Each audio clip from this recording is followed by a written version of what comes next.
Felix leaped into the Grumbacher and Lefranc Bourgeois Ultramarine-Blue acrylic boy. The Felix in the title, that's Felix Baumgartner, who did an actual leap and skydive from a helium balloon at an estimated distance of 35 to 40 kilometers above the ground. And his dive reached an estimated top speed of 1,300 plus kilometers per hour, which made him the first person to break the sound barrier without a vehicle. And that leap, which was sponsored by Red Bull, would supposedly help NASA come up with a design wherein astronauts could eject from space vehicles in jeopardy at a certain height of ascent and then survive. But I'm, of course, here talking about that part of the painting that pays tribute, you see. The other part of the painting almost parodies or puts into question something or someone. It's primarily a take on Yves Klein, or giving him the finger.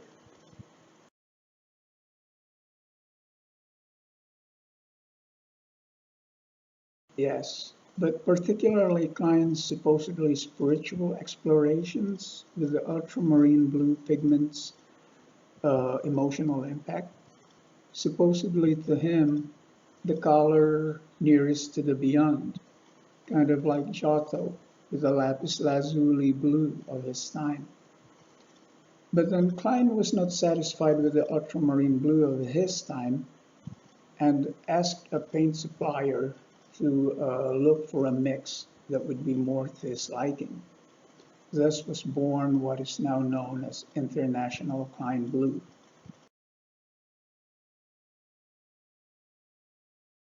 Based on ultramarine blue, yes, which Klein registered as an invention but never really applied a patent for. You see, I kind of like to see that interplay between spirituality and commercial requirements or intellectual property requirements. I'm not really parodying that duality. Um, Understanding that even Jesus had to employ the richest fisherman in his region along with a tax collector. But I'm just amused by the necessity. I mean, spirituality needs that. A businessman behind the whole thing. I mean, that's so interesting to me. I mean, that's interesting, perhaps from a materialist or post-Marxist socio-political perspective, or maybe from a cynicism towards supposedly purely religious or spiritual positions. Or maybe I'm just trying to be an Andy Warhol, happy in being ironic. Or one can also see that duality in the amazing heroic feat I'm endorsing, which is of Felix Baumgartner, speeding down to Earth like Iron Man or Superman.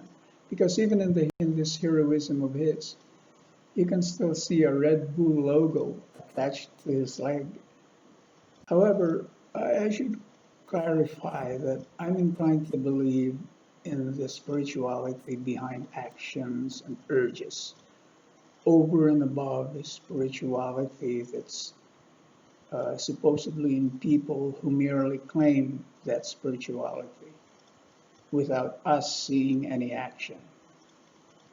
And thus my partiality towards the inherent or subconscious spirituality in scientists, as well as extreme athletes in their awe of life, like Felix Baumgartner's urge to touch the edges of life and living.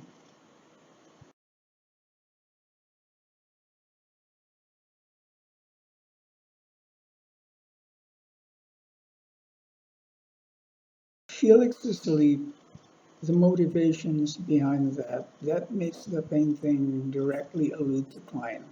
Klein and his photomontage in Dimanche, which he titled Le Saut dans le vide, Leap into the Void, right?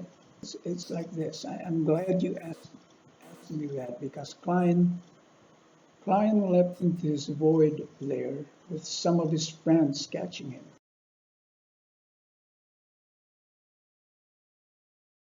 That was a performance act, but you'd have to admit there's actually a similarity between Eve's sleep and Felix's sleep. They're both doing this in the presence of technology. In Eve's case, the technology of the double exposure or photomontage, while in Felix's case, it's with the technologies involved in his skydive feats.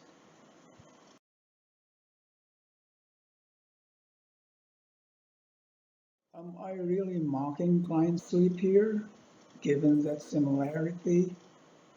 Not really. I mean, I'm just juxtaposing Klein's obsession with the beyond, with death, which is somewhat like Anish Kapoor's obsession.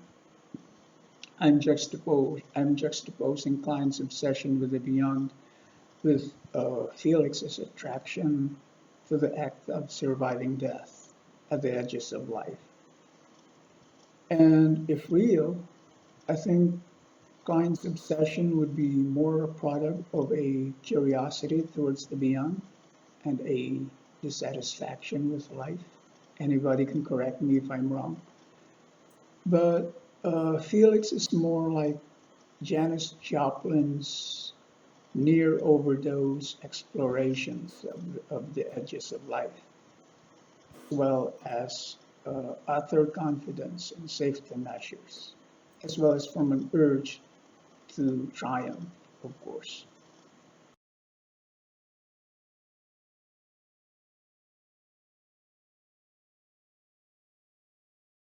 You could also say that the piece is my satiric comment on paintings that, instead of clearly referencing a certain spirituality in the world, claim by other color fields to be spiritual themselves.